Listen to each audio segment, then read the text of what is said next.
Coffee and Pan Dulce. How's that? Coffee and Pan Dulce. Sounds great. It sounded like a telenova. I mean,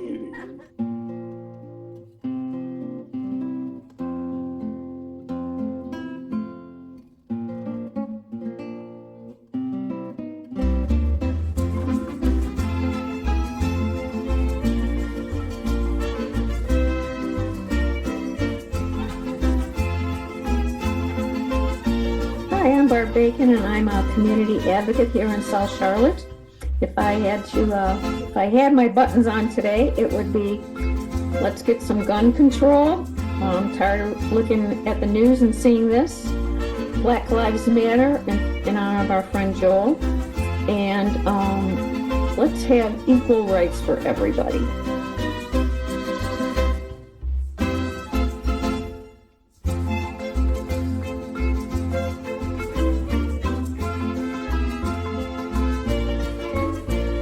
hello, this is Jenny-Jaymes Gunn. I am a community advocate here in Charlotte, North Carolina for LGBT women's rights with the National Organization for Women, gun sense laws with Moms and Men Action, and anything that extends equity to all. Thank you.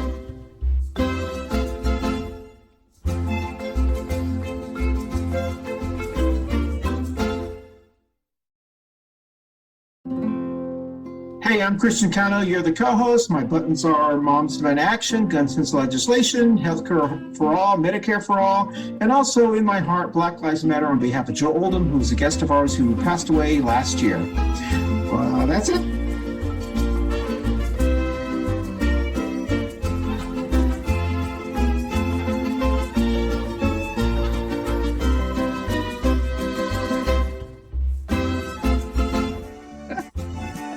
Good morning, everybody. This is the March 29th episode of Coffee Pan Dulce. For people that have been longtime listeners and viewers to or any of our video channels, we are officially dropping on March 29th, this particular episode.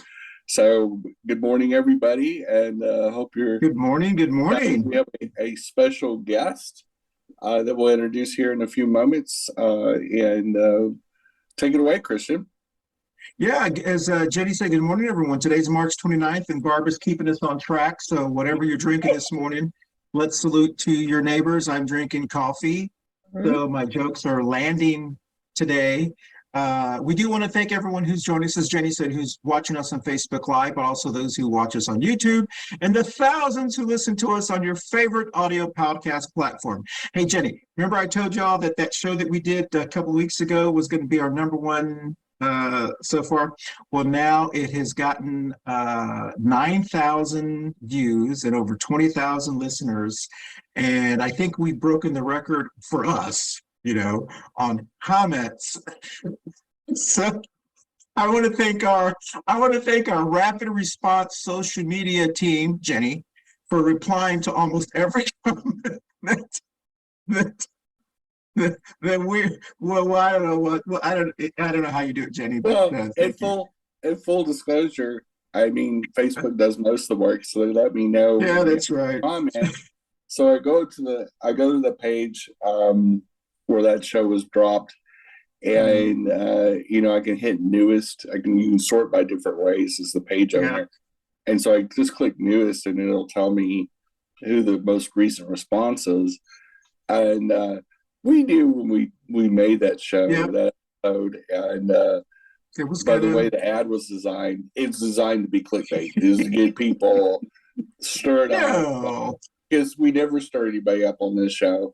Of course, never. Ever. But that particular episode has generated quite the response, and so it makes me wonder what these people are searching out based on the title. Those hashtags. I'd love to see their browser history. Because there's some very key words in there that are very bizarre, especially how many supposed straight men are responding to that particular title. Makes me wonder, just makes me smile. Well, I Sometimes in life what things are a little bizarre. But anyway, I well, guess we could move on. yeah, yeah. We're going in a rabbit hole there. All right, so we're going to start. Today's topic is actually a very interesting topic. We've been wanting to talk about this. Jenny's been telling about this for a couple of years, actually. Who are the baby Z's? That's our topic. And I'm quite honestly, I know the millennials because I used to hire a lot of millennials. I called the millennials the eye roll generation. You know, how you doing? I don't know. That's how I knew how they were doing. The baby Z's are a completely different generation, and we'll be talking about that. But before we do, we're going to jump right into Barb's 3 current events.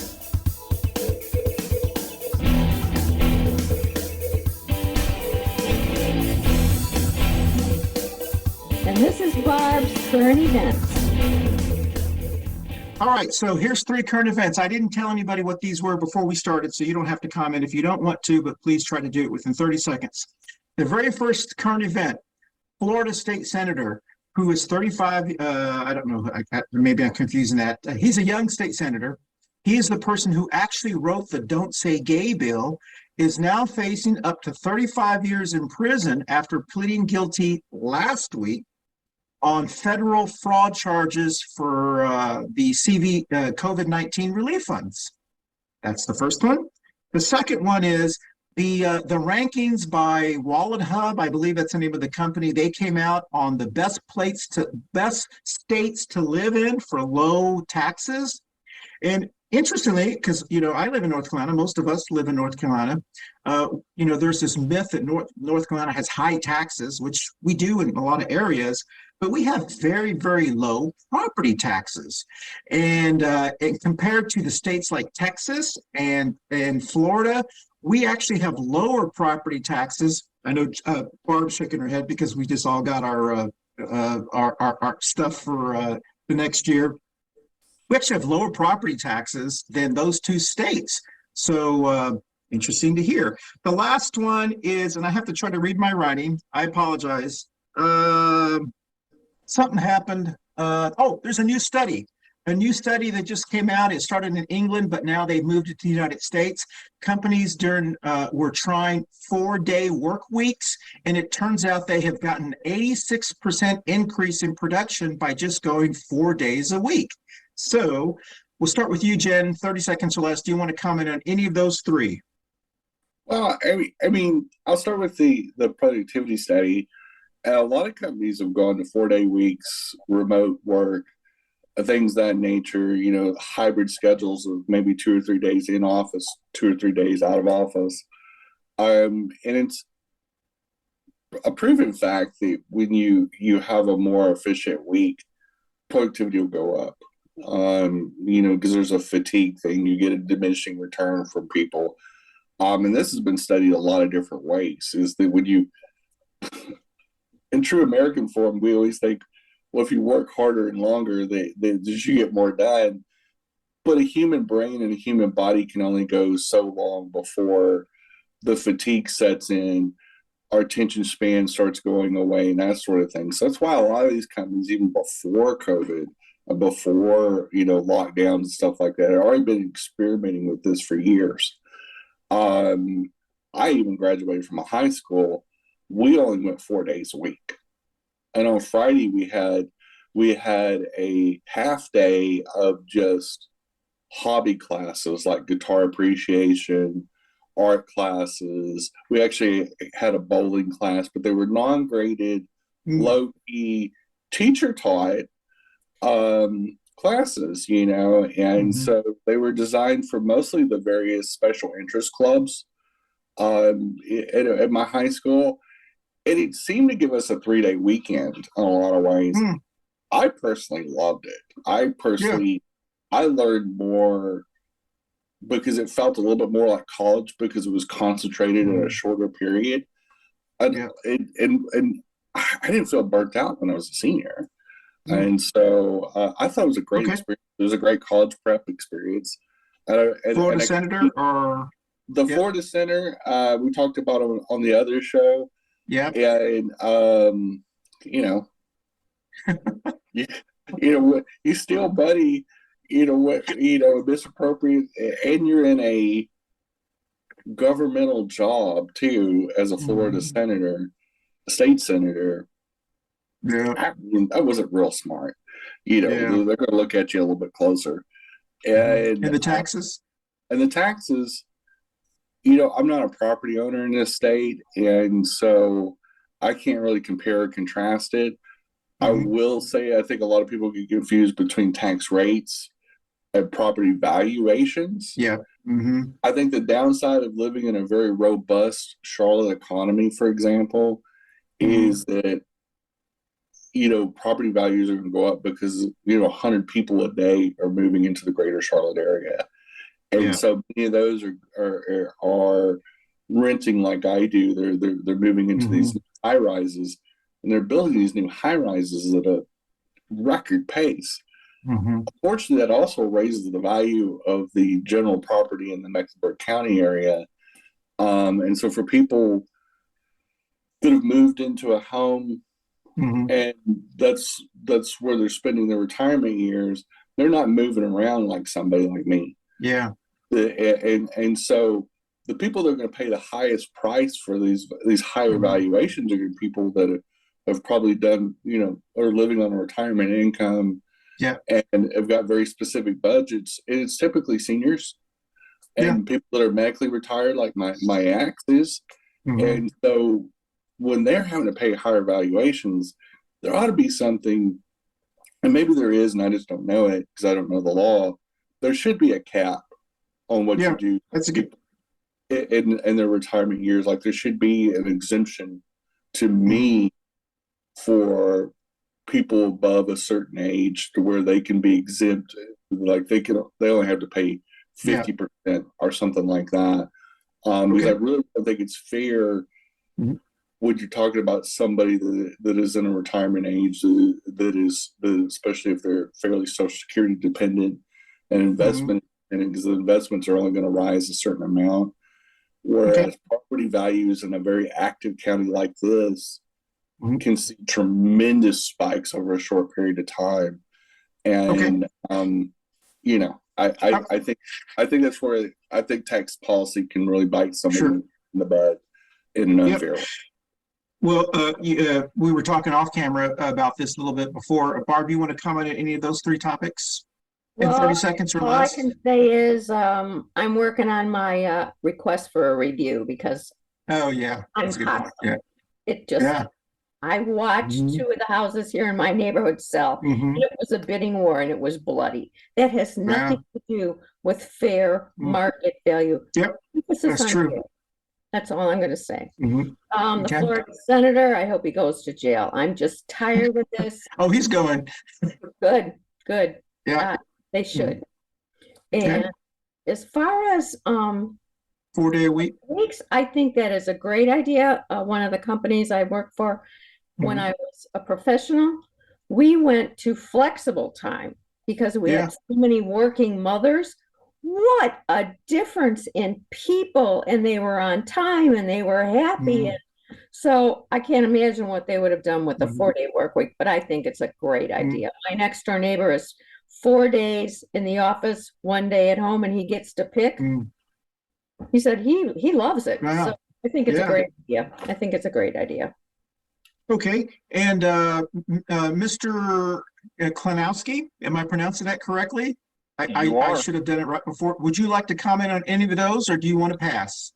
I can comment on the 4-day work week. I did like Jenny's interpretation of the diminishing returns on employees. So I definitely think it's wildly interesting to me, and I for one think I would benefit from it, and I know some other people who I think also would appreciate having a 4-day work week. Excellent. Yeah, the Florida senator thing was I know Jenny talked about this on her show that actually drops after this one, a little bit more in depth. But interestingly, not only was he arrested, and he's actually been found guilty or pleaded guilty, and he could face up to 35 years in prison. But his brother-in-law also pleaded guilty for $8 million of fraud. So apparently they're keeping it in the family. And That's a very interesting one. As far as the taxes, I thought this was really very similar to you, Barbara. We've seen houses all around us go for like twice as much as we paid when we first moved here. It's one of those catch-22s. We all love the fact that our investment has increased, but when you sell, where do you move? And that's the problem. And unfortunately, since here in North Carolina, for those who aren't familiar with this state, we live in, I think it's called a Dillon state, where the local rule doesn't really exist. The General Assembly determines what you can do locally, and they have not put a cap on taxes like limits for seniors. And I hope this is another reason why it has to be passed here, that they will allow Mecklenburg County, Wake County, some of the counties that are Union County, to allow seniors to cap their taxes. And we don't have rent control here. And I didn't have the words Sure. for it. I kind of forgot the terminology when it comes to property taxes. So a lot of states have what they call a homestead. Yes. We have that. We had it in Texas. Texas. We had that in I Texas. was happy about that. And it's designed for specifically predominantly seniors, people of retirement age or need to retire early or whatever medically. Sure. But the homestead exemption allows you to more or less cap how much you'll pay in property taxes. Well, Because that's what we need people here. that go on fixed income or a limited income, because again, they're not fighting the corporate world anymore, and this is the intentionality is this is their primary residence, and that we shouldn't be balancing our state budget or our local budget off the backs of people that can least afford it. And quite frankly, a more aggressive economy, it should be taken on by younger people, and I agree. That nature. And so the homestead exemption that's legal in many states ought to be legal in Carolina. Well, I hope this will push us in North Carolina. For those who are watching us in North Carolina, I hope this pushes us. And then the last one, the 4-day-a-week thing, that just to me is a no-brainer. I mean, I know when I was in the hotel business, our salaried employees, but also our hourly employees, a lot of our really deluxe properties, we allowed our hourly people to work 10 hours for 10-hour days. And then, they would have 3 days off, and it was to their advantage, and it fixed a lot of things. So we're going to go into our very first break, which we'll talk about Manolo's Bakery. If you live in Charlotte, North Carolina, you know exactly who I'm talking about. So we'll be right back on Coffee Pan Dulce. Thanks for watching, and support local Black and brown businesses, including our sponsor, Manolo Bakery. That has some fabulous pastries, food, king cakes, all kinds of specialty cakes, scones, and much, much more. Some of the best food you eat in Charlotte, North Carolina. Again, Manolo Bakery, right here in East Charlotte. Thanks for watching.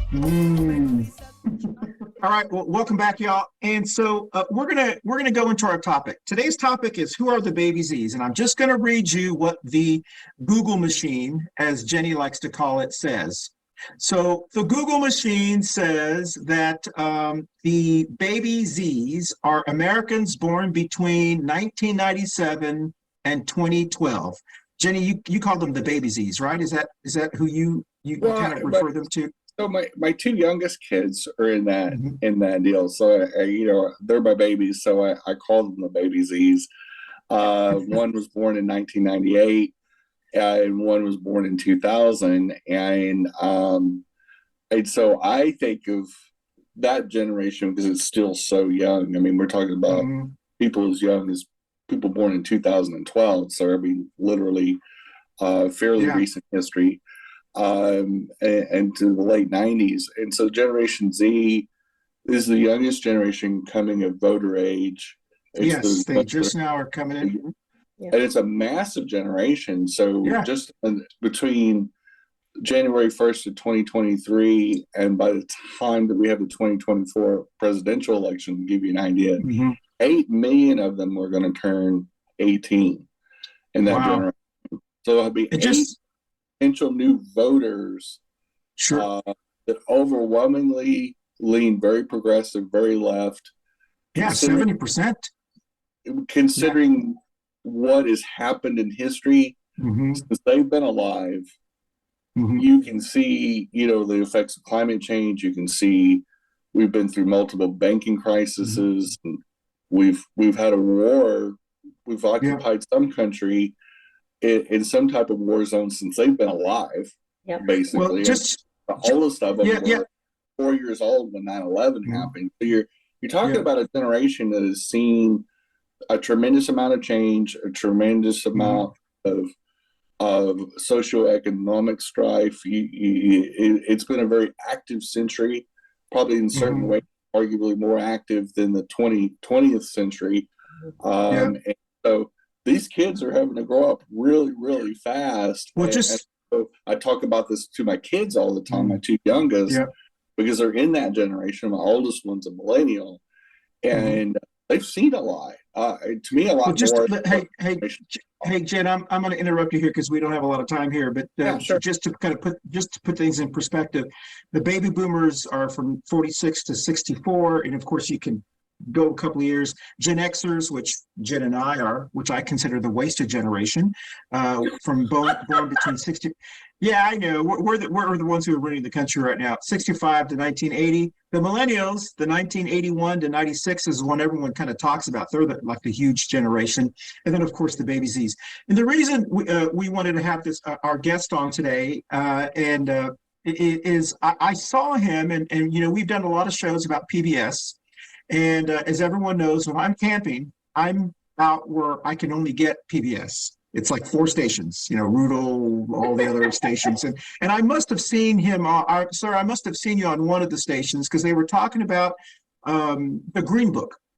And I was so entrenched in that show because they were talking about the Green Book. And I was thinking, I'm a Gen Xer, and I don't even really necessarily know about the Green Book. I mean, I know there was a movie called The Green Book, and that kind of educated us about that. And I wanted to see if you could kind of explain to us, especially the people who are watching our show, what was the Green Book and why do we need to know what the Green Book was? Would you mind starting us off on that? Absolutely, I can do that. So the Green Book, or originally it was known as the Negro Motorist Green Book, and it was published by a man of the name of Victor Hugo Green, and it was published from 1936 to 1966.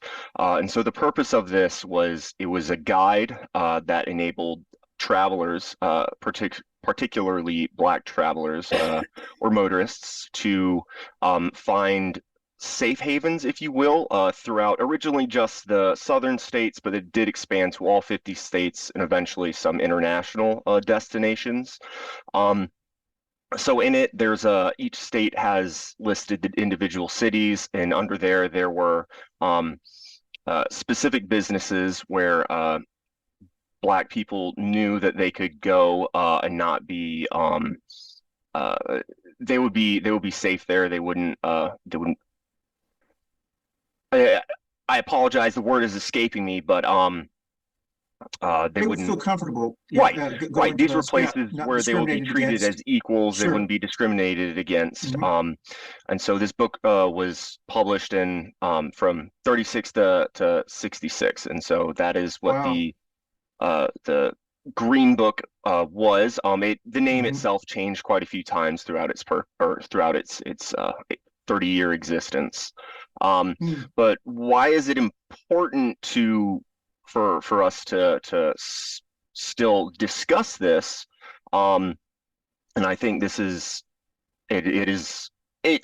lends itself to a bigger discussion of why is history itself important, but I think this certainly informs who we are today as Americans. And it is also an interesting facet of transportation history. And by examining where we came from, I believe is the best way to understand where we are today. It informs the decisions we make. So it helps us understand who we are, and also and the ultimate goal, I believe, of humanity, or at least it should be, is to better ourselves so we can look back, see where we were, and better to make decisions on where we're going in the future. And I find it interesting, especially since that was way pre-internet and way pre-Google machine and all that. But that 30-year history, if people weren't interested in history or don't understand history, you got to remember from 36 to 66, we were a very segregated country. I mean, arguably, we still have quite a bit of a racist issue now, but definitely back then it was legal to segregate your business or have a lunch counter that says whites only. And for people that didn't understand that, it could be dangerous. You could get arrested for loitering and trespassing if you were a person of color, especially traveling in the South. And who was the author? Was he a person of color? Was he what kind of background did this author have as far as what inspired them to write the Green Book, and publish the Green Book? Right. So Victor Hugo Green was a black man. He lived in New York City. I believe he was originally employed as a mailman, but as the Green Book took off, he was able to make a living just publishing the Green Book. And he published it so that the emerging black middle class of America, who are now able to purchase cars, and they could travel pretty much anywhere, anytime they wanted. And the automobile is a very fascinating part of, transportation history as a whole. But in this particular instance, it enabled blacks to travel without segregation, because if you're traveling by train or bus, it is very likely that you're going to be in your own, blacks only car, or, have to sit at the back of the bus. And the automobile meant that was not something you had to deal with. And so, in 1936, we're starting to get more and more both affordable and reliable cars. They're getting cheaper so that more and more people can purchase them. So there's this group of people who are now able to travel outside of the, very rigorous bus and train schedule. And so they would need a guide like this because they might not have, family or friends in, whatever city that they're going to, or even just stopping in, because there were some people who travel was required as part of their work. And so the Green Book was a way for them to navigate what could be a very dangerous landscape. Well, and this is interesting. For one, I read something about the Green Book years ago, but two, I compare and contrast it. So I'm a member of the LGBT community. For people that listen to the show and don't watch this show, they physically maybe can't see me and they've never seen our advertising. I'm an openly trans queer person. And I remember back in the 1990s, and Christian probably remembers this too. Yes, when I do. Producing chats. And so when you travel and you wanted to check out the gay culture or the LGBT culture in different cities, you go into these different chats and say, what are the, LGBT friendly restaurants? What are the LGBT friendly clubs? There was actually a book. Yeah. There was a book you could get. Yeah. And so I find it fascinating that the different racial and sexual and different minorities in this country have always learned innovative ways of adapting to their current situation, because through no fault of their own, they're getting discriminated in public places. But two, that this publisher of this was so inventive and so smart, because I remember as a kid, before the internet, you had these things called mobile travel guides. You buy them, and they had coupons, and it was produced by Mobile Oil. It was a little guidebook, because my dad and my parents loved to travel, and we usually went by car. And so we traveled all over the United States when I was a kid. And so they would buy these mobile travel guides because they have coupons that tell you the best places to stay, and give you the star rating of hotels and restaurants and tourist traps. So we would always go to places like that. And so in my image, that's kind of, this Green Book is a very specific community book, but it reminds me of the mobile travel guide, from the fact that the mobile travel guide kept you from going to places that maybe weren't as savory or as safe as they should, or that the motel may be a little rough, and that you wouldn't want to take your family there. And what a great idea, and what a cool part of history. But the second question would be is that I think that somebody, I mean, I wonder what the thought process was when he first created it, if there's any story. Yeah, I mean, how did he come up with this idea? Like of all people, a New Yorker that wasn't living in the segregated South, what inspired him, or is there any backstory about what made him want to create this book? So what made I'm not too familiar on like before the book was created, but just because he's living in New York doesn't mean he's not, meeting people who, are traveling up north or who are traveling down south, to see family. So there certainly would have been, I'm sure he would have met people like that. He may have, experienced trips down south as well himself. And that's not to say that there weren't places in, New York itself that, he knew to avoid. And if, somebody came up their first time in New York, would they know to avoid those places? And so this would have, I'm sure that would have also gone into his desire to create this resource. And you said his day job, or his original day job before he was able to use this as a business, he was a postal employee or a letter carrier? Correct. He was a postal employee. I wonder how much of that came from daily life. I would imagine being a person of color, being a postal employee, especially if he was a letter carrier, I wondered how treacherous or dangerous that job was for somebody in that era. When we're talking about the 1930s, we weren't necessarily, the most tolerant nation in the world. That's just fascinating to me, because it's people watching. Yeah. So I mean, that's that kind of background is pretty interesting. And Jenny, that's what's so amazing about this story.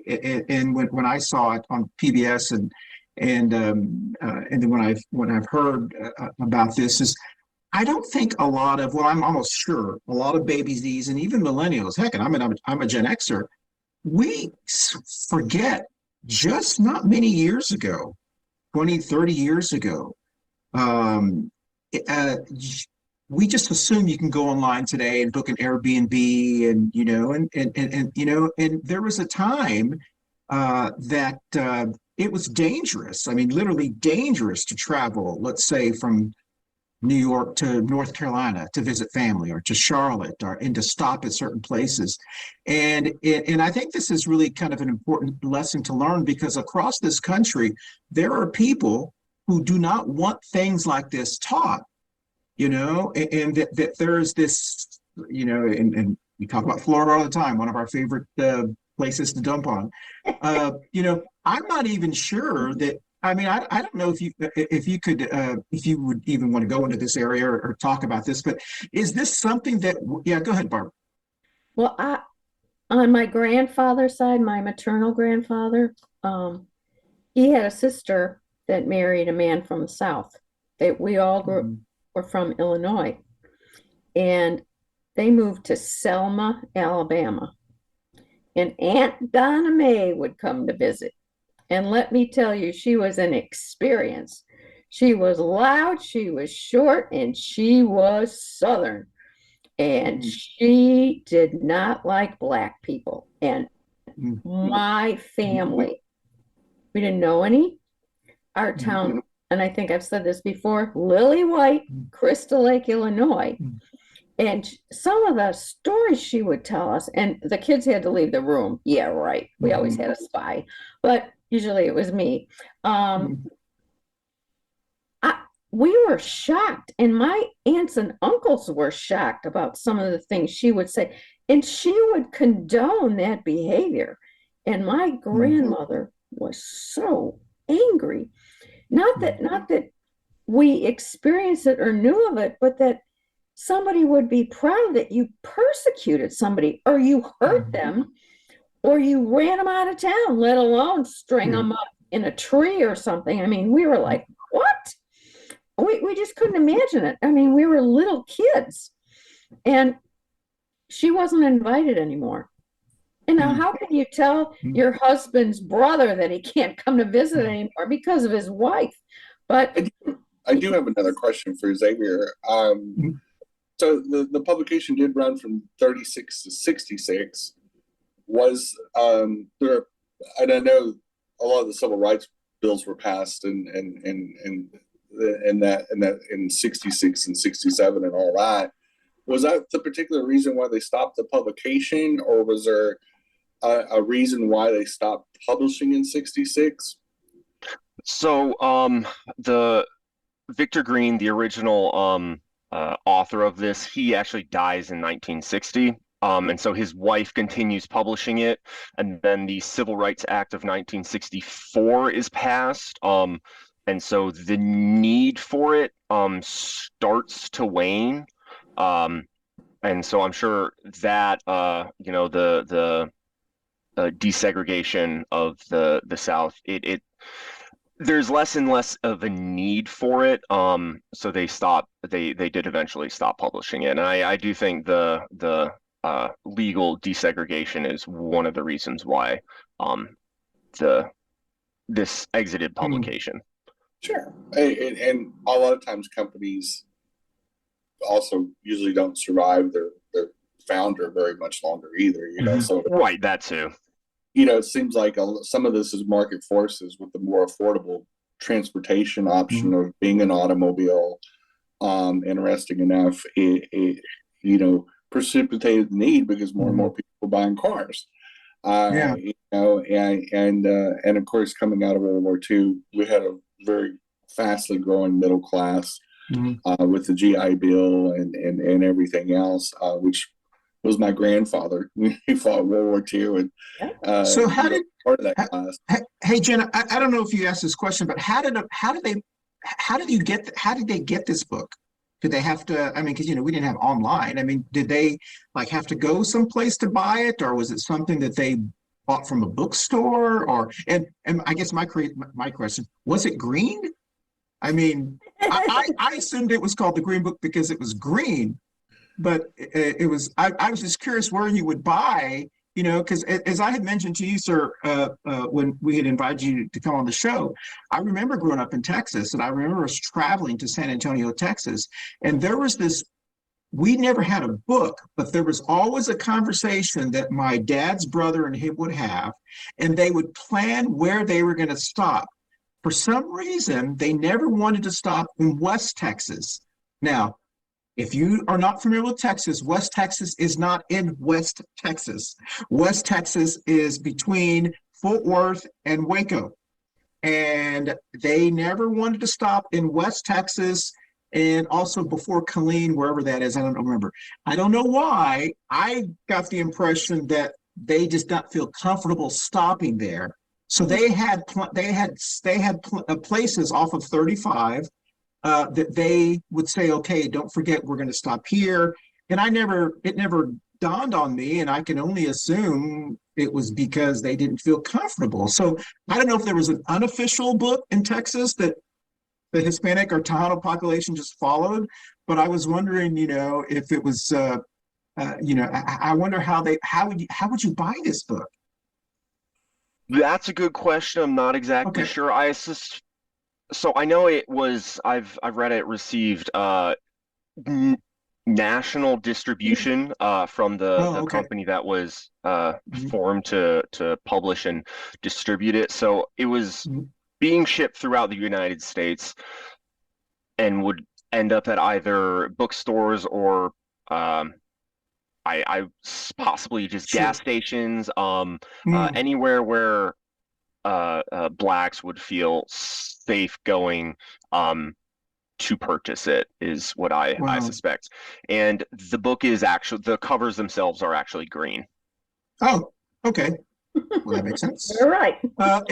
You know, we're going to take our second break, and I know Jenny has some more questions. We're going to take our second break, and we'll be right back on Coffee and Pan Dulce right after this. Hey, everyone. Thank you so much for watching our Coffee and Pan Dulce show every week.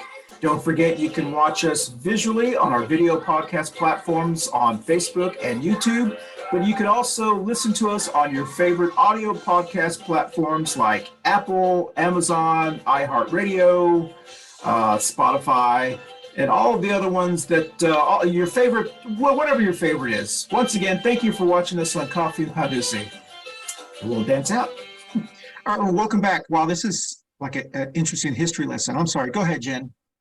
And before the internet, you know, which there was a world before the internet, there was a lot of direct publishing where you could buy mail order. So, you know, there's probably a high probability once they discovered this book, you know, through maybe a newspaper ad or a local radio ad or anything like that, they probably could just order it direct. Once they had a copy of it, there was probably maybe even a coupon or something in it that said, if you want another next year's edition, you can just order it in advance. Because I know there was a lot of that kind of stuff back in that day, because I know, and I'm going to use the example of my childhood, is that the mobile travel guide, we usually bought that in bookstores or gas stations.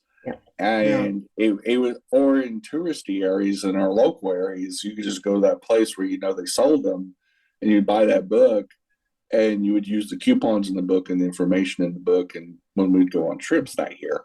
And so I'm assuming that the Green Book was very similar to this. It just gave travelers of color basically a more or less safe locations to stop at, you know, along the way, no matter which direction they were going, especially living in a country that had segregation and so much violence towards people of color. So have you, a question, sorry to interrupt you, Jenny. I assume there are copies, since you're part of the collections of the Transportation Museum, North Carolina Transportation Museum. Do y'all actually have copies of this book? We do not have a copy itself. There are the New York Public Library, I believe, has done a very good job of digitizing different editions of it and putting those online. Oh, wow. So there are digital versions of it available, but we ourselves do not have one. I'm curious. You know, I spent before all of this all happened, I spent about 35 years in the hotel business, managing and consulting in the hotel business. And I'm curious if there are still lists of places people could stay that are still owned by both people that welcomed African American and Blacks and also did not welcome. I'm curious if there are still families, because I worked for many hotel owners around the country, and I can tell you many hotel owners are not that different than Donald Trump as far as their views. And the only thing that keeps them in line is the brand they're associated with. So for an example, I don't know if anybody, a lot of people know this, there are very few hotels around the country that are actually owned by a brand. They're all franchised. They sold all of the brands sold their hotels after the real estate in the 90s. And so almost every hotel that you will stay at is not owned, it's owned by an individual or a company. And then there is a brand that they buy, Marriott, Hilton, and then there's a management company. So every hotel has three sets of people that actually run the hotel. Someone who owns it, someone who manages it, and the brand that makes the money because it's being franchised. So whenever you complain about, let's say, the Chicago Hilton, it's not actually owned by Hilton. It's owned by a company that manages and so forth. And so I'm very curious if there are still hotel owners from those days that were once listed. I don't know anybody would know that, but I'd be very interested, because I would not be surprised if there are still hotel owners that were once in that booklet that still own hotels. And so I don't know where I'm going with that statement, but I just thought that would The reason I say that was because there was a white supremacist group that had a meeting and during CPAC. CPAC had their meeting in Maryland, and there was a white supremacist group that had a similar meeting at a Marriott hotel. And a lot of people who were trying to boycott Marriott. It does no good to boycott Marriott because Marriott doesn't actually own that hotel. There's actually a management company that manages it and an owner that manages it. And that same hotel owner is very likely the same hotel owner that allows the white supremacist group to meet in Florida. And that's how they know the hotels. All right, we may have to edit that out because that had no significant story. But go ahead, Barb. Barb, you have a question to save me on that one? Do you guys remember the movie? And I don't remember the name of it. It's based in New York. There's a musician. He's a famous musician, and he needs a driver. It's called The Green Book. Yeah, isn't that what it's called? Yeah. And Dr. B told us when he was on last time. Okay, all right. Well, didn't get to see all that show, but yeah. I just remember the first time they walked into that hotel and they really didn't want him to be there, and how shocked he was. So yeah. It's the real, yeah. Okay. My brain still works. It can associate things. Okay. It's just I mean, if I sound like I'm surprised, I am surprised that we don't want to teach this. And I'm not suggesting that anyone has said we don't want to teach this, but this would be one of the topics. My understanding is here in North Carolina, they're trying to pass some more legislation. This would be one of the topics that a parent at any high school could actually challenge being taught. They could say, this is not appropriate because what it's saying is that one race is superior, inferior to another.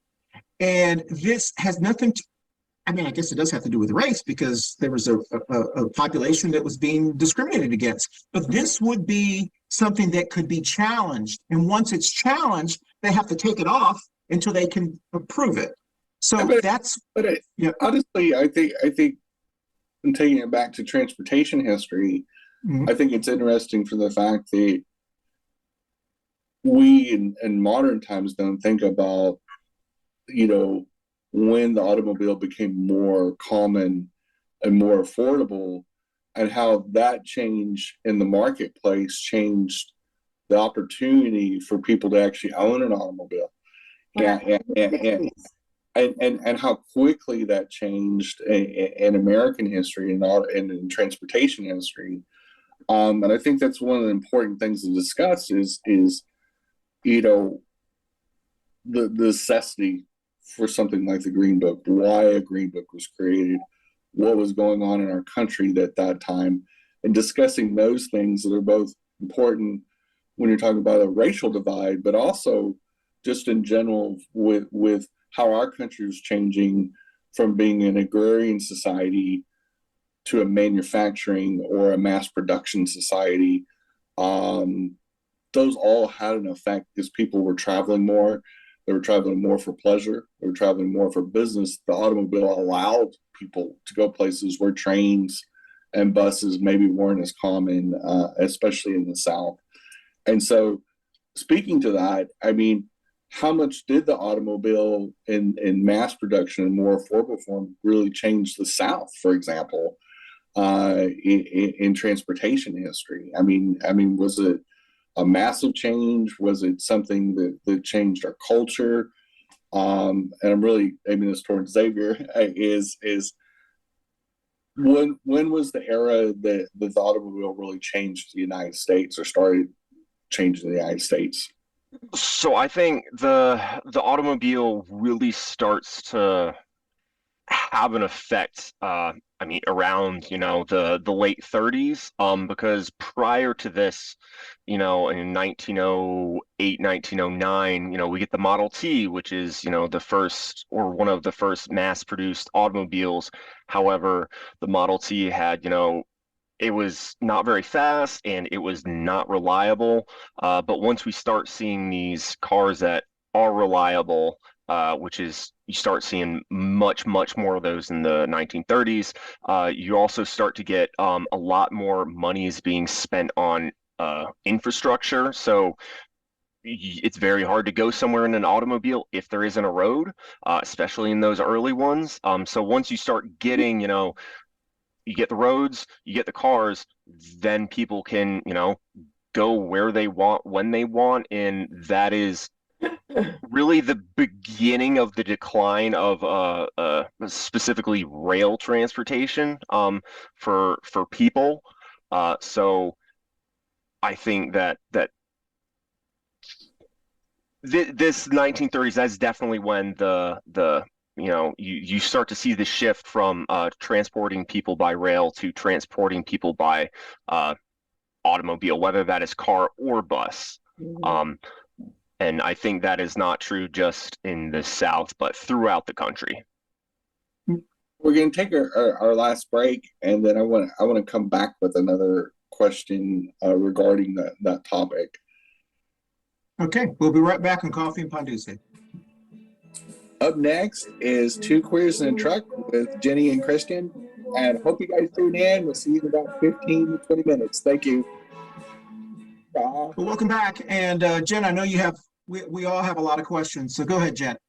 Yeah, I have a ton of questions, but we probably don't have time. The most important one is obviously there is a museum here in North Carolina. And if you could describe how we can access this museum and what kind of opportunities can we see to see transportation history here in North Carolina. Absolutely. So I work for the North Carolina Transportation Museum. We are located in Spencer, North Carolina. So we're about 45 minutes, depending on how fast you drive north of Charlotte, right off of 85. And we are located in Spencer Shops, which was the largest steam locomotive repair facility in the South.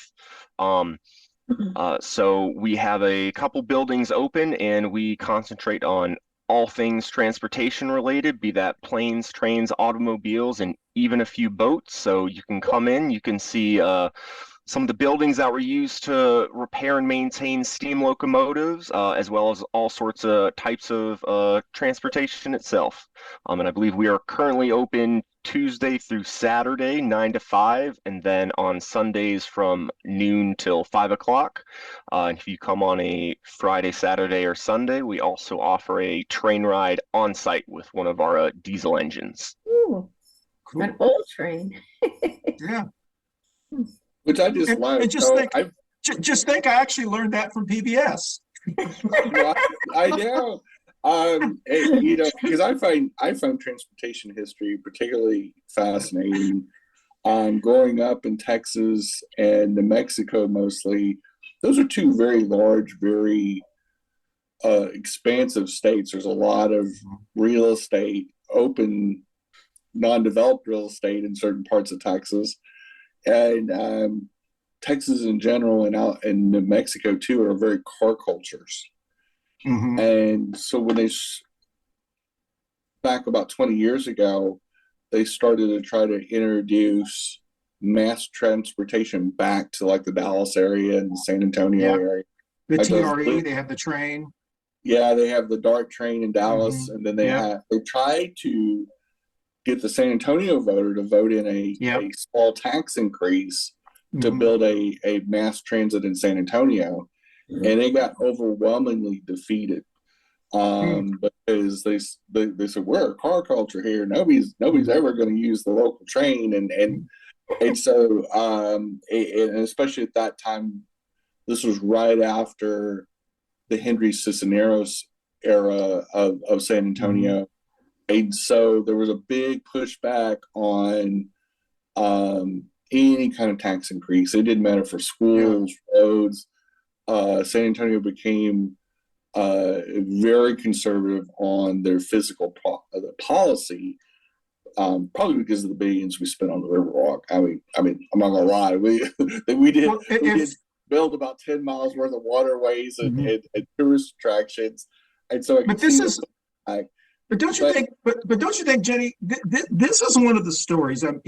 Those who watch the show, we've done 3 shows about PBS, mainly me griping about how PBS doesn't really reflect today's watcher or viewer, and we all have different opinions. But these are the type of topics and shows that we need to have more of on PBS. I mean, if I hear another show about a queen in England or a mansion, you know, I want to hear about North Carolina history. There's actually a show on North Carolina Public Television called Texas Wildlife and Park. And it comes on every Saturday morning, and all it talks about is Texas fishing, wildlife, and parks. I would love a show about North Carolina wildlife and parks. North Carolina. Huh. Yes, exactly. And so, because my understanding is, maybe you can correct me, sir, is Atlanta was originally formed because it was a railroad place. It was right. So was Charlotte. Charlotte and Atlanta are very similar, and that's how they were actually originated. If that's, am I correct? That's and I learned that on PBS. Yeah. My understanding is Atlanta is what it is today because that it was one of the termini of Southern Railway, and then later they got one of the big airport hubs is throughout the Southeast is in Atlanta.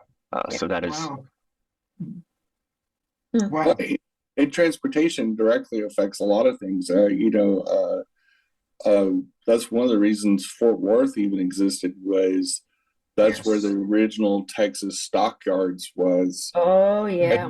And it was really the western edge of Texas, because cities like Lubbock and Amarillo did exist, 100 years ago, but it was, there were towns of like maybe 4,000 people, 5,000 like people. farming towns, right? More than ranching towns. Yeah. And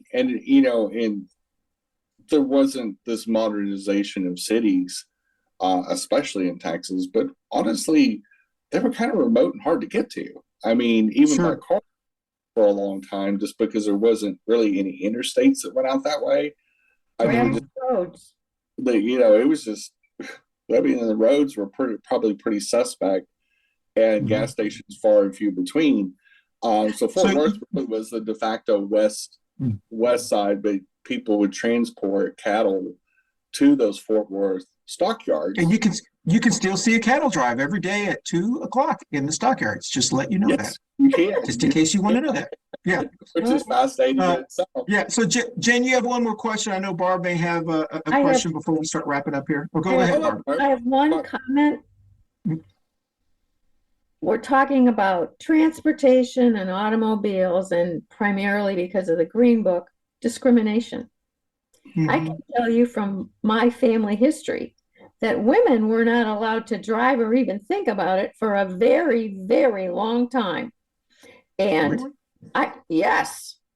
my grandmother, it took like an act of Congress. And I really didn't. I was at an age where it didn't really mean anything to me, but it was a big deal when Grandma got a car. And she said they treated her so terrible when she went to get her license. And it's just these little things that you remember. And when I got my car, I paid for my car with my babysitting money, and I was so proud of that car. And all my aunts that older were like, "You are so lucky you can do that," because they couldn't do that. They didn't have checking accounts. It was archaic. You couldn't. Hard for me to believe, but that's true. God, I'm gonna sound so naive. Ask your older. No, my mom worked for Montgomery Ward's catalog company. Yeah. She was at the Fort Worth branch, not the Chicago branch, Fort Worth, Texas. Okay. She could not get a Montgomery Ward's credit card until 1975 or 76. Yeah. And she worked for Montgomery Ward's. And when she tells me that story today, I'm like, what? It's like alien to me. It's the most bizarre thing in the world. But that's definitely. Jen, you want to say something else before we start wrapping up here with our two things. One is we kind of forget that President Eisenhower was the one that started the idea of the interstate funding bill that had funded interstate roads or highways And before that, there really wasn't an interstate highway system per se. And it was more of a hodgepodge of roads and highways and things of that nature. Route 66. Route 66, things like that, the mother road. And so we kind of forget that highways and stuff like that, and even cars have not been around that long, honestly. Yeah. And that we are all born of an era that the cars were just here and the highways were just, the interstate system was just here by the time that most of us were born. But there was, not too long before I was born, there really wasn't an interstate system per se. We just make the assumption that because it's here now, it means it's always been here, like since like. So Jenny, when you're talking, it reminds me of when my grandfather used to tell me something. So now today, we are actually telling Baby Z's, you know, there was a time where there was these things called rest stops. And every Labor Day weekend, you would stop at a rest stop, and they would give you lemonade and drinks, and you would put money in for a thing called the Muscular Dystrophy Telethon.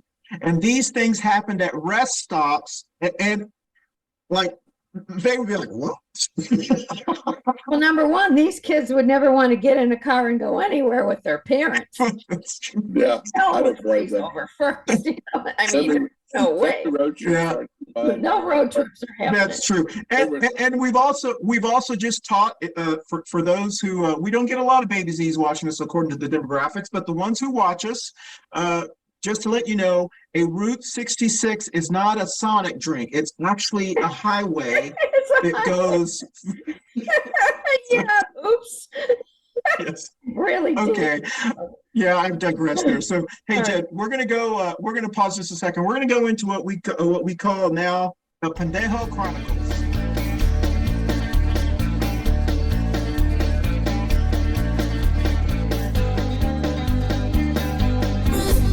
And this is the Pendejo Chronicles.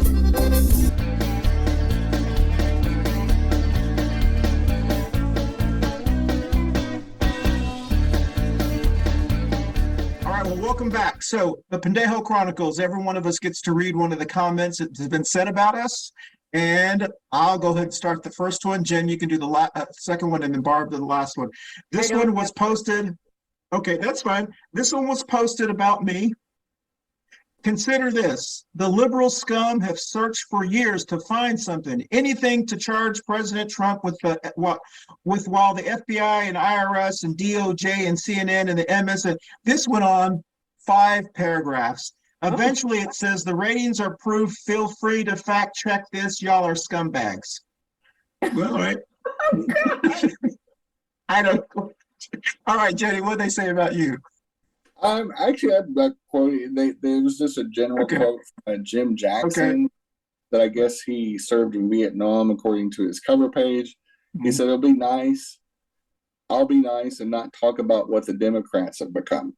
And this, I guess, was a response to our now famous clickbait show about the Republican Party, and so. I guess he was inferring that, you know, the Democrats have just become an evil party or whatever. But I find it very interesting, the passive aggressive tactics of this guy. Yes, and once again, we have to remind people that Barbara is not a Democrat. So just right. Yes. Yeah.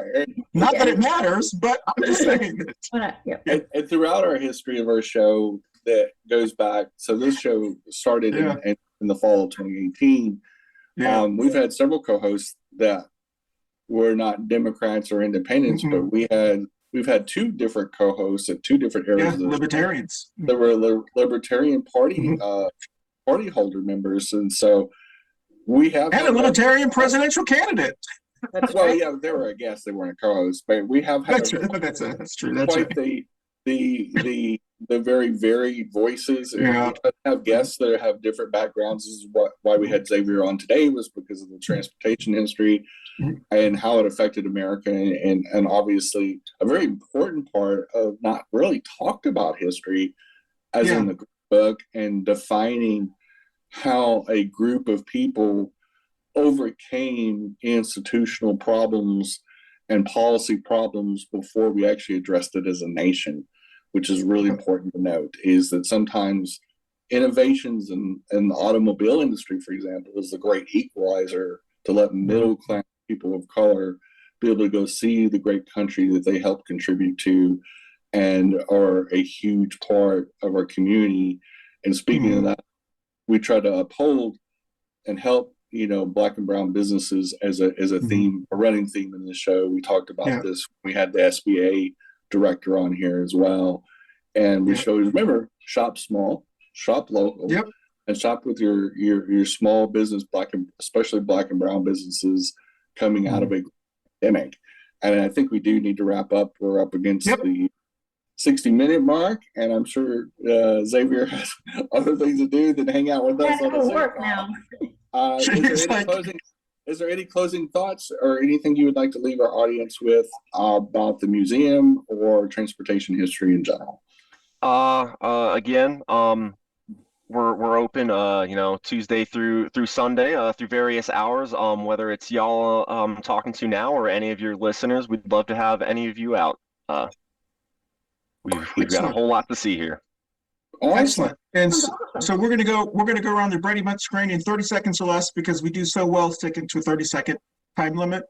30 seconds or less. Tell us where you're going to be the first weekend of April. Believe it or not, that's what this will drop. So Jen, you go first, then Barb. Actually, I have no plans in April. It's kind of a slow season for LGBT activism. I don't have a big event coming up until May. Well, I lied. So we do have the Queer Prom here in Charlotte, North Carolina on April 22nd. It's a fundraiser for CCP and Transcend Charlotte. And it is open to the public. Tickets are on sale right now on the Transcend's website. And then in May, the Charlotte Pride Film Festival called Real Out starts May 17th. Tickets are not on sale yet, but you may want to save the date in case you want to come out and see different LGBT-based films. As far as I know, I don't have anything planned either. It's yard work time, so that's all I can say. I don't do anything until my yard. Once I start mowing the lawn, I got to do my yard. So I'll be a cripple for about the next 2 weeks. And I want to say thank you, Xavier. Thank you for being on the show. Thank you very much for having me. I will actually be camping, and then I'm taking a trip to West Afghanistan, better known as my home state of Texas. I will be there for Easter, so I'm very excited to see what they're going to complain about when I land. Every time I go there, I come back and go, I'm so glad I live in North Carolina. All right, so thank you very much. And one little thing, we did get a comment from someone, and I know we shouldn't be talking about this again, but this person was very upset that that I was white. And if the person is watching, I'm not, but that you're white? We'll cover that on another show. Yeah, that's another show. Hey, y'all, we'll see you next time. Yeah, thanks for going. So here we go. We're going to end this one as soon as the music comes on. Bye, y'all. We'll see you next week. I don't know what song that is. Hey, y'all. Thanks for watching Coffee Pan Dulce this week. And we appreciate y'all. And we'll see you next week. Be safe out there. Bye. Bye, y'all. Next up, thanks for watching Coffee Pan Dulce. Next up is Two Queers in a Truck. Stay tuned.